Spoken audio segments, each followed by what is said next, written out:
Entering the new patient visit notes. This screen will vary office to office depending on what your doctor prefers for their notes. However, under the Objective section, you'll find the Consultation and Examination tab, and this will bring up the information your doctor selected during the patient's visit today. As you can see, it brings up the iTablet Notes window and has the consultation and examination notes from your doctor. From here, we would either print this information or review it and enter it correctly into the patient's notes. We will enter the examination information that the doctor selected. For the purpose of this video, I will be using a generic template saved in the sandbox. Again, this will vary office to office depending on what your doctor prefers. Then we would hit save. Next, we will enter the diagnosis code by clicking in the blank space under diagnosis. From this window, we would type in the diagnosis code, double-click to save, and do the same for the patient subluxation code, and then hit the save button, and it will generate in the middle of your window here. To complete a patient visit, you must have a valid diagnosis code and CPT code.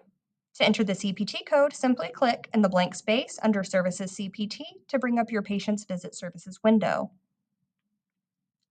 From here, we can manually add the CPT codes by clicking the plus sign on the bottom right, and then by clicking the drop down and selecting the correct CPT codes for today.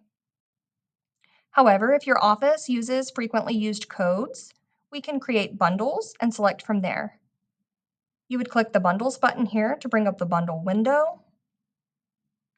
From here, we would select Autofill Diagnosis Pointers, and then select from the center of the screen the correct bundle that you need for this visit.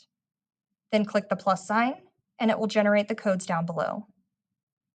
From here, we would click the Save button, and you will see that these codes generate here.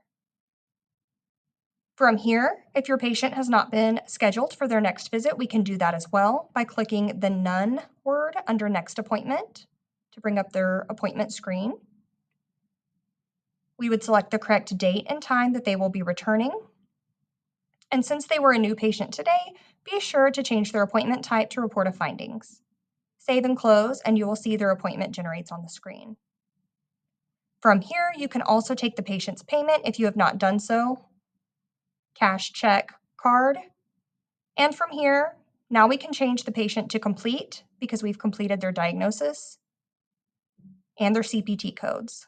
Click the complete button and click through the prompts, and your patient's visit has been completed for the day.